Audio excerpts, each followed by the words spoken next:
Presented by ProDIAD.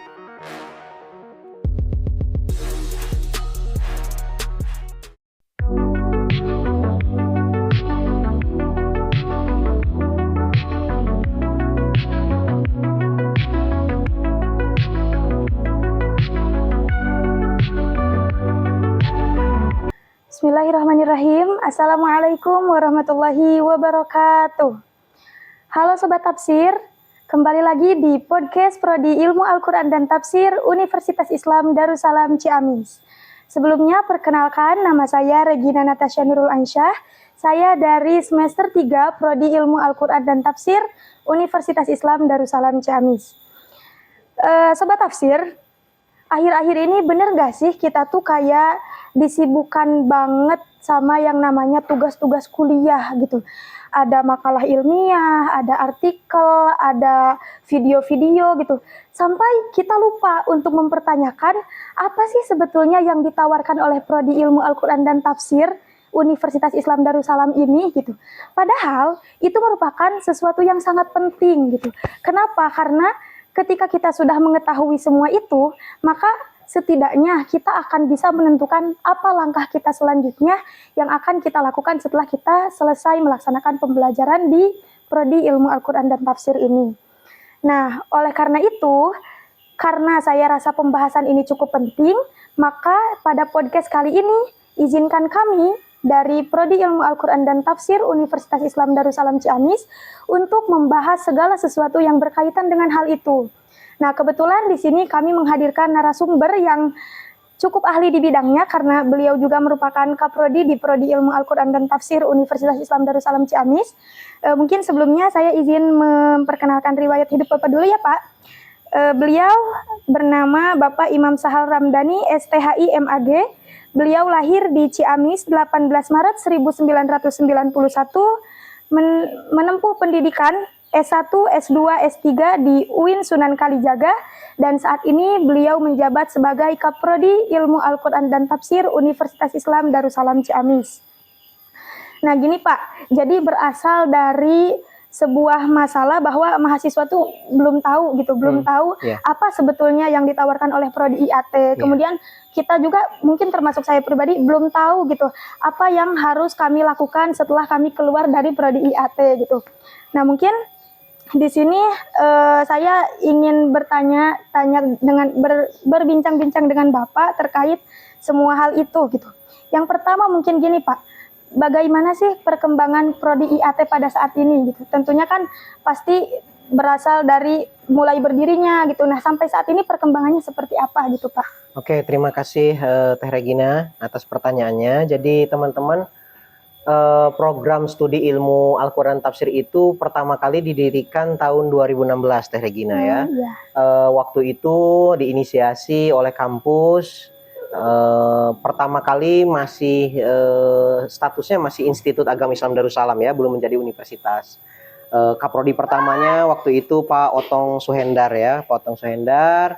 Di masa Pak Otong tentu saja IAT masih bertumbuh sebagai embrio ya, jadi jumlah mahasiswanya belum terlalu banyak waktu itu, baru ya seangkatan mungkin masih hitungan jari, masih dapat hitung jari. Setelah itu di masa kepemimpinan yang selanjutnya IAT dikomandoi oleh Kang Fahmi Farid Purnama. Beliau kemudian bisa kita sebut berusaha menguatkan pondasi IAT ya, dari sisi paradigma, dari sisi kurikulum dan lain sebagainya. Baru saya mungkin pada beberapa tahun ke belakang itu kemudian membersamai teman-teman di IAT.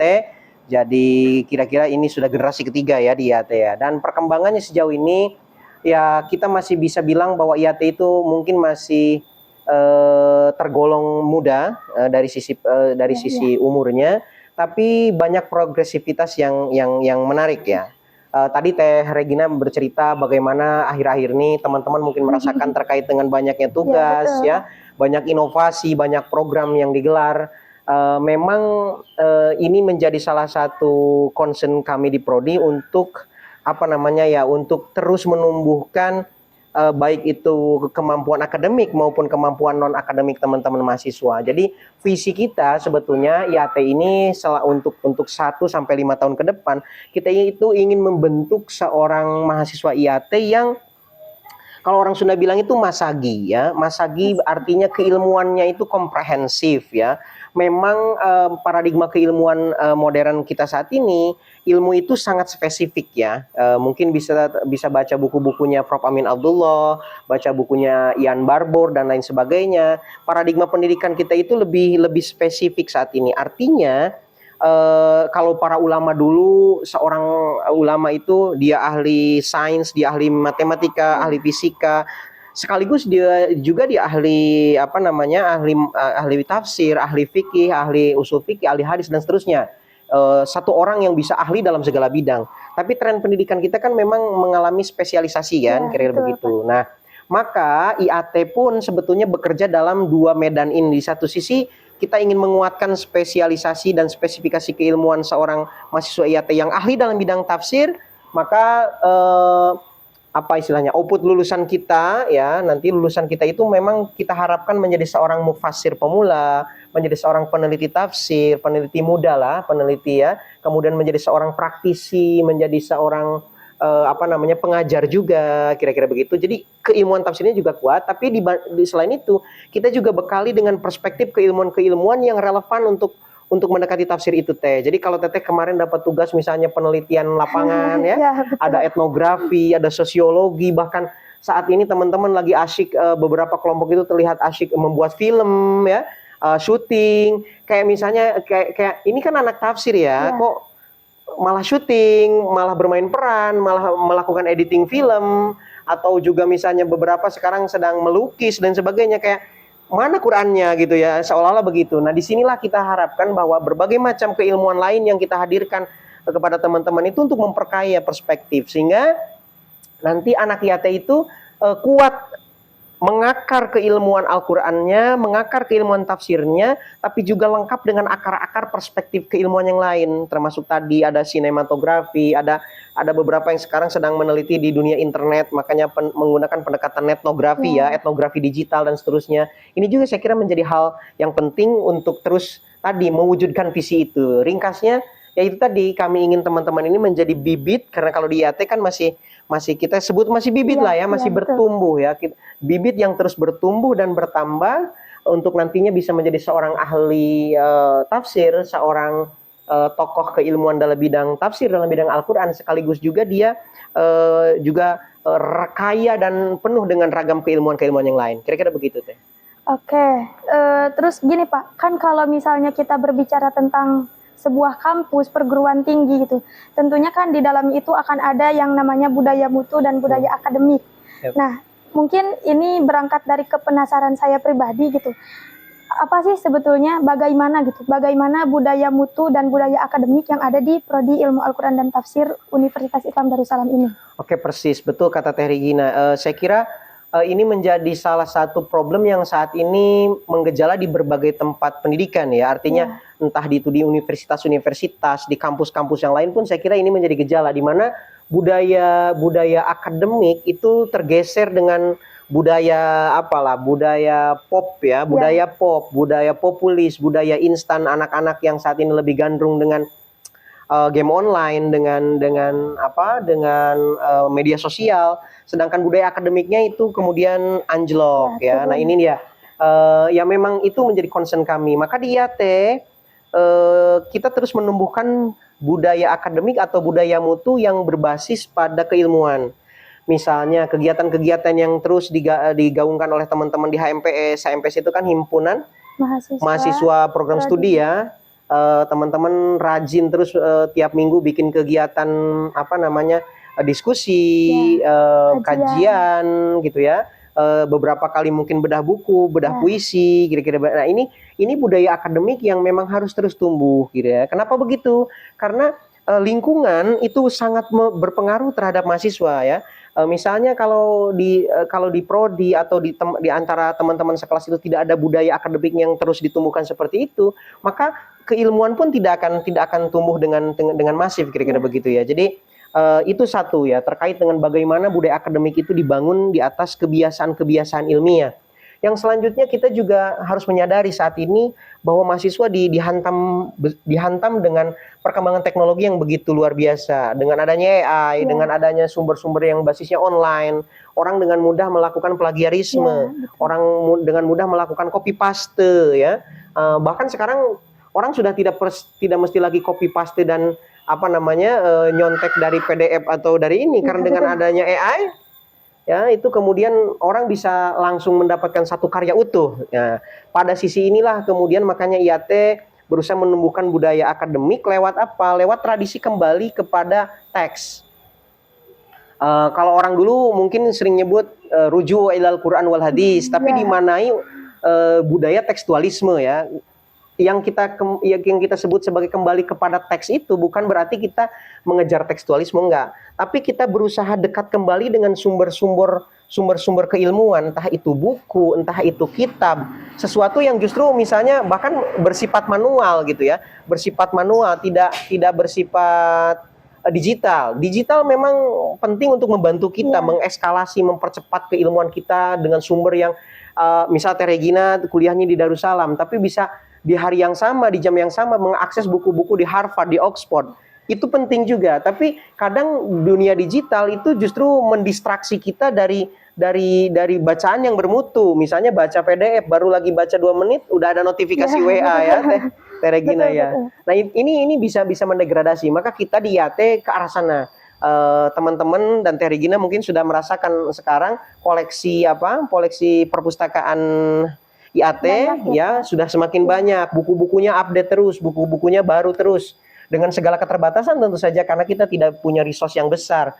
Kita hanya sekedar bahwa anak IAT harus kembali terbiasa kalau duduk, kalau ngopi, kalau nunggu angkot, kalau ngapa-ngapain, itu yang di tangan itu buku fisik ya. Sehingga ya budaya itu kemudian akan menular kan, karena kebiasaan habit itu bisa menular, dan itu kita harapkan kalau dalam teorinya Peter Elberger itu kan menjadi tereksternalisasi dan terinternalisasi bahkan terobjektifikasi dalam kebiasaan teman-teman gitu.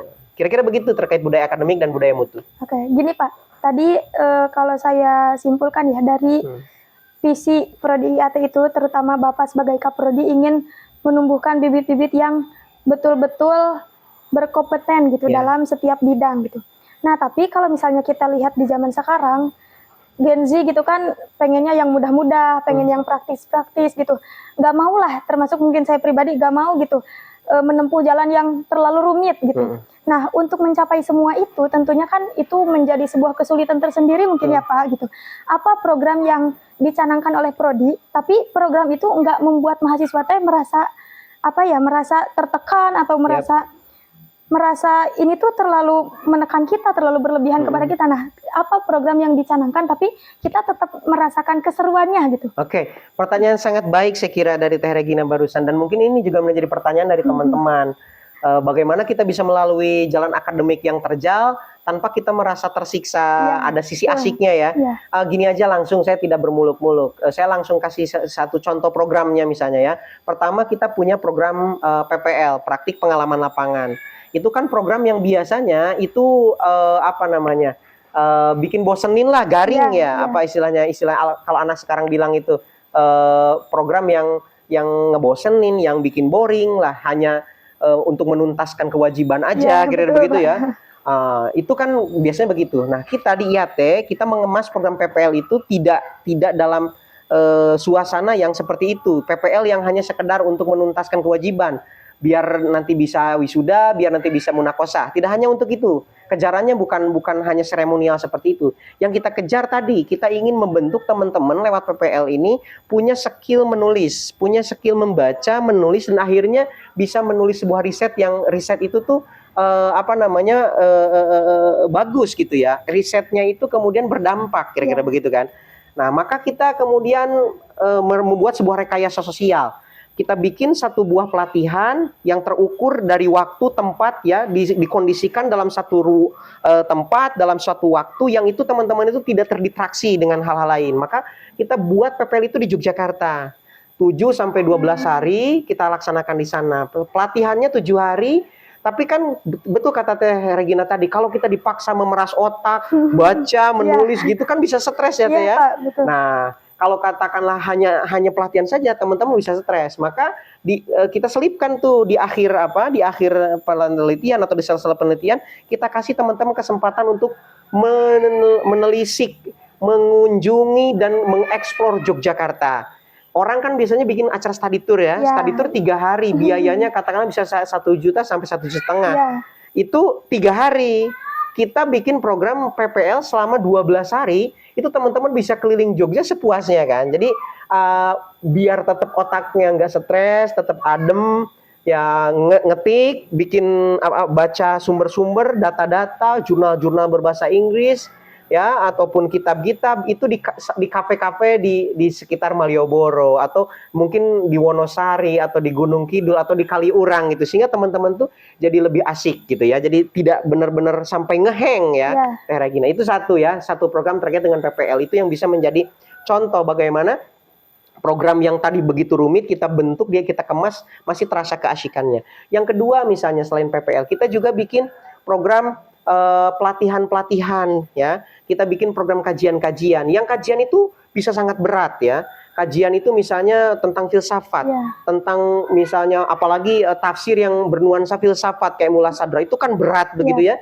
Tapi kita bentuk dalam kajian-kajian lewat cluster study ya. Misalnya Pijar yang diampu oleh sama Kang Fahmi, atau lewat program studi pusat studi Turos yang diampu oleh Pak Otong. Itu kan pusat studi yang membincang kitab-kitab yang berat ya, kajian-kajiannya berat. Atau juga lingkar studi Al-Quran Hadis yang saya sendiri yang ampu. Klaster-klaster tersebut membuat kajian-kajian dalam nuansa-nuansa yang lebih cair. Sembari ngopi, sembari mungkin yang laki-laki ada yang ngerokok, sembari ngerokok, yang putri sembari ngemil-ngemil, minum smoothie, lain sebagainya. Saya kira itu bisa menjadi salah satu cara agar kajian-kajian yang berat, pelatihan-pelatihan yang berat itu bisa kemudian menjadi lebih terasa ringan dengan tawaran-tawaran alternatif seperti itu. Kira-kira begitu, Teh Regina. Ya, berarti banyak ya teman-teman program yang dicanangkan oleh Prodi, tapi itu tidak terlalu memberatkan mahasiswa gitu. Tetap asyik lah, tetap seru gitu. Gini Pak, kan tadi Prodi sudah menyediakan ruang-ruang untuk mahasiswanya agar bisa semakin meningkatkan kualitas dirinya ya, gitu betul. ya. Nah, tapi saya tidak sedikit juga melihat orang-orang yang aktif mengikuti kajian-kajian, mereka aktif mengikuti seminar gitu. Tapi ternyata mereka tidak bisa menyelesaikan perkuliahannya secara tepat waktu gitu. Ada yang sampai 9 semester, 10 semester, itu kan terlalu membuang-buang waktu ya Pak gitu. Nah, bagaimana caranya gitu, tips and trik dari Bapak agar kita tuh bisa lulus tepat waktu gitu. Jadi begini, betul kata Teh Regina, ini dilema ya. Di satu sisi memang kita sering mengetahui bahwa untuk mendapatkan ilmu kita butuh waktu ya, bahkan waktunya panjang. Kalau zaman lah, kalau dalam kitab Ta'limul Muta'allim kan dibutuhkan redaksinya dibutuhkan waktu yang panjang untuk kita mendapatkan ilmu itu kan. Nah, kemudian tapi tentu saja sebagai seorang mahasiswa kita juga harus progresif ya. Kita harus memanfaatkan waktu sebaik-baiknya agar kemudian bisa, tadi kata kunci dari Teh Regina, kita bisa lulus tepat waktu. Maka untuk menjawab itu semua kita butuh sebuah sistem namanya manajemen waktu, manajemen kuliah. Banyak di antara kita yang berkuliah itu kemudian tidak menerapkan manajemen, tidak di-manage waktunya, tidak di-manage kuliahnya, tidak di-manage kegiatan sehari-harinya. Jadi tentu kata kunci untuk itu semua itu bagaimana dalam kegiatan sehari-hari kita mengatur waktu, kapan waktunya kita kuliah, kapan waktunya kita berorganisasi. Kita harus juga memperkirakan gitu ya, misalnya semester 1, semester 2 fokus kita mau apa, semester 3 mau 4, misalnya semester 1 sampai semester 2 kita fokus untuk memperbanyak bacaan terkait dengan dasar-dasar tafsir, terkait dengan buku-buku yang memang itu menjadi pengantar lah tentang studi-studi tafsir. Jadi kita lebih memperkuat dulu bacaan misalnya. Nanti di semester 3, 4 sampai 5 misalnya kita mulai aktif juga di di kegiatan-kegiatan HMPS mulai memperkuat relasi jejaring begitu-begitu ya. Itu juga penting. Nah, kalau sudah mulai masuk di semester 6 ya 5, 6, 7 itu memang sudah harus mulai fokus untuk menggarap riset ya. Kalau semester 6, 7 masih aktif organisasi ya boleh, bukan berarti tidak boleh gitu ya. Tapi kita harus bisa memprioritaskan ya. Yusuf Kordowi pernah menulis buku, salah satu kitab ya, atau buku kita sebutnya boleh, judulnya Fikih Aulawiyat, artinya fikih prioritas. Kadang orang seling mengerjakan sesuatu yang sama-sama baik, tapi dia tidak tahu mana yang prioritas gitu. Nah, dalam hal itu kayak misalnya udah semester 6, 7 tapi malah kerja, malah jualan. Ini kan penting juga misalnya, ya memang penting. Tapi kita harus menempatkan mana yang lebih penting. Kalau yang lebih penting itu adalah kemudian mengerjakan tugas akhir, ya kemudian itu dulu. Toh pada akhirnya setelah kita mengerjakan tugas akhir, menyelesaikan studi kita bisa menggarap hal yang tadi gitu ya. Jadi tipsnya agar teman-teman bisa tepat waktu itu pertama harus manajemen. Yang kedua, memanfaatkan dosen pembimbing akademik, Teh Regina ya. Di berbagai kampus ya termasuk di IAT sendiri biasanya itu kadang dosen pembimbing akademik itu hanya menjadi aksesoris ya, kadang ditemui awal semester habis itu udah aja, bahkan ada yang sampai tidak pernah bertemu dengan dosen akademiknya ya. Ini sayang sekali karena dosen akademik itu ibaratnya orang tua asuh kita di kampus ya, pengganti orang tua kita. Maka selama studi ya kita harus terus berkonsultasi, kayak misalnya di awal semester kita ini. Nah di IAT ini kita sudah programkan, Teh Regina, DPA itu harus bertemu dengan anak didiknya, mau online mau offline ya itu silakan gimana dosennya. Tapi ya itu di minimal 3 kali dalam satu semester itu harus ketemu. Nah jadi teman-teman juga begitu ya, harus sadar 3 kali dalam satu semester itu harus menghadap ke dosen pembimbing akademiknya, minta untuk konseling, minta untuk konsultasi kepada dosen pembimbing akademiknya. Dan kabar baiknya beberapa dosen bahkan tidak hanya 3 kali saya lihat ya, ada yang bahkan tiap minggu sekarang itu ya. Jadi ini saya kira peningkatan seperti ini sudah sangat baik. Teh Regina juga bisa melihat dosen-dosen prodi IAT yang jumlahnya sekarang 9 orang itu aktif ya, berkegiatan di kampus. Ada yang satu dosen mungkin sedang bimbingan dengan mahasiswanya, yang satu sedang tadi konsultasi DPA-nya, yang satu bahkan ada dosen Pak Egi itu sebelum presentasi ya, misalnya 1 minggu sebelum presentasi harus konsultasi dulu ya, papernya, makalahnya. Biasanya kan tradisinya kalau mau presentasi ya langsung saja hari H presentasi kan, akhirnya tidak ada koreksi. Nah kita di IAT alhamdulillah banyak hal, banyak dosen-dosen yang progresif, dosen-dosen yang baik, yang bagus. Ini saya kira menjadi modal, dan ini harus dimanfaatkan oleh teman-teman mahasiswa. Mari kita bersama-sama itu bertumbuh dan bertambah ya, maju bersama, kira-kira begitu ya, untuk lebih baik lagi ya, kira-kira begitu jawabannya. Oke, terakhir nih Pak ya. Taruhlah kita mungkin sudah jadi mahasiswa yang aktif di kajian-kajian, kita udah meningkatkan kualitas diri kita, terus udah lulus tepat waktu, dilema baru datang tuh. Dilema baru datang, kira-kira setelah lulus dari IAT kita tuh mau jadi apa gitu. Itu kan yang sering muncul, meskipun ya Pak, meskipun orientasi dari pembelajaran kita itu hanya untuk belajar gitu, menuntut ilmu, tapi kan tetap gitu kita hidup di dunia, tentunya ya butuh semua itu. Dan saya juga tidak jarang mendengar perkataan-perkataan orang yang mengatakan bahwa di IAT mah nggak punya masa depan gitu. Persis. Ya, apa ya istilahnya, terlalu mengejar-ngejar agama tanpa memikirkan dunia gitu kan. Itu tidak jarang lah saya dengar gitu. Nah, mungkin Bapak bisa memberikan pencerahan kepada kita semua terkait apa peluang untuk lulusan dari Prodi Ilmu Al-Quran dan Tafsir. Oke, saya kira ini pertanyaannya sudah sangat terarah sekali, bagus ya Regina ya. Jadi memang ini menjadi salah satu concern kita juga. Jadi kita tidak hanya muluk-muluk ya, manis-manis ya, bermegah-megahan dengan tadi kurikulum dan lain sebagainya. Enggak, kita juga memikirkan terkait dengan bagaimana teman-teman ketika sudah lulus dari IAT. Nah, tapi kita harus menyampaikan kritik juga, Teh Regina ya, bahwa pendidikan kita saat ini, karena pendidikan kita itu memang berparadigma pendidikan kapital ya, kapitalistik ya, sangat kapitalistik sekali, sangat materialistik sekali. Makanya kan Walter Fleming menulis buku How Universities Dies ya, kemudian Mary Evan menulis buku The Killing Thinking, mengkritik bagaimana pendidikan kita saat ini tuh sangat materialistik, sangat berfokus pada material. Salah satu kunci dari itu tuh fokusnya mana pada pekerjaan ya. Jadi ya berkuliah itu ya nyari kerja gitu. Jadi belajar itu ya buat nyari kerja. Nah ini saya kira tentu harus kita kritik juga, bahwa kita harus kembali kepada tradisi bagaimana para ulama, kemudian para ilmuwan dulu ketika mempertaruhkan hidupnya dalam ilmu. Kalau sudah mencintai ilmu, pertaruhkan hidup untuk ilmu, kira-kira begitu ya. Itu satu, bahwa kalau mau belajar ya belajar udah gitu ya. Belajar, fokus belajar, setiap hari itu pikiran kita fokusnya belajar. Kenapa begitu? Karena kalau kita sudah melabuhkan diri pada pengetahuan, saya yakin pengetahuan juga tidak akan mengkhianati kita. Suatu saat hasil kitanya belajar gila belajar dan belajar sampai gila lah, kira-kira begitu ya. Itu tuh akan menghasilkan proses yang sangat baik, dan hasilnya juga tidak akan mengkhianati proses itu. Materi akan datang dengan sendirinya. Kalau kamu punya ilmu, materi, bahkan pekerjaan yang mencari kamu. Kita tuh berharapnya ke sana teh ya. Jadi kita berharap suatu saat ketika teman-teman itu sudah matang dengan ilmunya, pekerjaanlah yang akan mencari-cari teman-teman, bukan teman-teman yang melamar pekerjaan itu. Terus mungkin teman-teman Teh Regina akan berkata, kayaknya terlalu manis janjinya ya. Kayak masa sih gitu ya?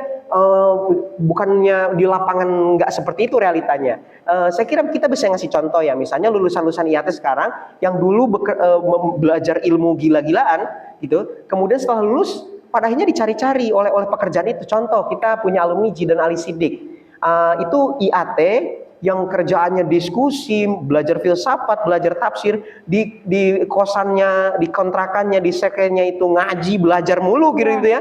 Gak pernah kayak misalnya ngelamar-ngelamar, tapi begitu sudah lulus, itu kemudian dipanggil oleh KUA ya. Kemudian sekarang dia jadi penyuluh P3K ya, penyuluh agama Islam ya. Itu P3K tingkat Jawa Barat atau ASN Jawa Barat sekarang. Gitu ya. Dari sekian banyak yang melamar, justru malah dia yang lolos gitu ya. Dan sekarang ketika sudah jadi penyuluh pun kita bisa berani komparasi dengan yang lain yang kuliahnya hanya sekedar untuk mendapatkan ijazah dan mendapatkan kerja. Itu satu. Terus alumni kita karena tadinya berkutat dengan ilmu, sekarang banyak diterima di kampus-kampus yang beken. Ada Jesinta Moza dan Hani Nurhalimah, Fatimah Tunada, dan kemudian Vina. Itu diterima di Pasca Sarjana UIN Sunan Kalijaga di Interdisciplinary Studies ya. Itu pasca yang luar biasa. Kemudian kita punya satu lagi alumni namanya Fasli Maulana, diterima di Universitas Indonesia melanjutkan S2, tembus di UI bahkan ya. Itu prodinya prodi sejarah bahkan. Jadi kalau sudah setia dengan ilmu, insya Allah pintu-pintu yang lain akan terbuka, termasuk pintu material. Jadi ringkasnya, dengan kamu setia dengan ilmu, peluang dari IAT yang tadi kata Teh Regina bisa jadi misalnya hanya mengejar akhirat, ternyata justru kalau dengan mengejar akhirat dunia akan mengikuti ya. Tadi ada yang P3K, terus ada lagi misalnya Ade Ridwan juga diterima sebagai P3K, ASN P3K juga di bidang penghulu malah bahkan. Jadi IAT itu bisa kemana-mana. Ada yang jadi penyuluh, ada yang jadi penghulu, ada yang lolos sebagai ASN Lajnah Pentasi Al-Quran di Jakarta. Jadi kalau kitanya sudah benar-benar belajarnya, itu akhirnya peluang-peluang akan terbuka dengan sendirinya. Ada yang jadi guru, ada yang sertifikasi guru, itu juga terbuka dari IAT. Jadi dari IAT bisa kemana-mana, bisa jadi guru. Kan dulu prodi-prodi yang bisa jadi guru hanya yang keguruan kan. Sekarang IAT bisa teh, jadi bisa dari IAT gitu. Jadi intinya sekali lagi niatnya, innamal a'malu binniyat wa innamal likulli imrin ma nawa. Ya, hadis arba'in, hadis pertama kira-kira begitu kan. Niatnya kita pasangnya karena Allah, lillah, karena ilmu, lalu biarkan mekanismenya berjalan, biarkan Allah memberikan keterbukaan jalan rezeki, pekerjaan dan sebagainya setelah kita kemudian membuka pintu ilmunya terlebih dahulu. Kira-kira begitu Teh Regina. Oke Pak, mungkin podcast kali ini dicukupkan sampai sini. Tapi sebelum di akhir mungkin ada closing statement dari Bapak. Oke, terima kasih Teh Regina. Saya kira sebagai sebuah perbincangan ini sangat menarik teman-teman. Saya hanya titip satu hal saja untuk teman-teman para penonton, baik itu dari mahasiswa IAT ataupun khalayak umum, terbuka kepada siapapun, bahwa kita saat ini dihantam dengan budaya tadi kata Teh Regina, instan, budaya serba cepat, budaya online segala macam. Saya kira kita masih bisa tetap bertahan selama kita terus berusaha menjaga idealitas. Dan orang yang menjaga idealitas mungkin akan menjadi asing di masa akhir, kayak anak-anak IAT, anak-anak Usuluddin ini kan ya aneh gitu ya, kok masih mau bawa buku, duduk-duduk baca kitab, duduk-duduk baca buku, ya, diskusi di saat orang lain asik-asikan nonton konser misalnya atau ngapain ya. Nah, saya kira kita harus menjaga budaya ini, kita harus menjaga budaya mutu ini, budaya akademik ini bersama-sama. Pelan tapi pasti, meskipun kita awalnya mungkin sedikit, suatu saat ini akan menular menjadi kebaikan untuk semua. Saya kira itu sebagai penutup dari saya. Terima kasih Teh Regina sekali lagi telah membincang, memandu acara ini. Semoga menjadi keberkahan untuk kita semua. Saya kembalikan lagi kepada Teh Regina, Mangga. Ya, mungkin dari saya juga terima kasih Bapak sudah mau menjadi narasumber pada podcast kali ini. Semoga apa yang narasumber kita bicarakan pada siang hari ini bisa menjadi bekal untuk kita ke depan, terkhusus untuk mahasiswa program ilmu Al-Quran dan Tafsir. Terima kasih atas segala perhatiannya. Sampai jumpa di podcast selanjutnya. Wassalamualaikum warahmatullahi wabarakatuh. Waalaikumsalam.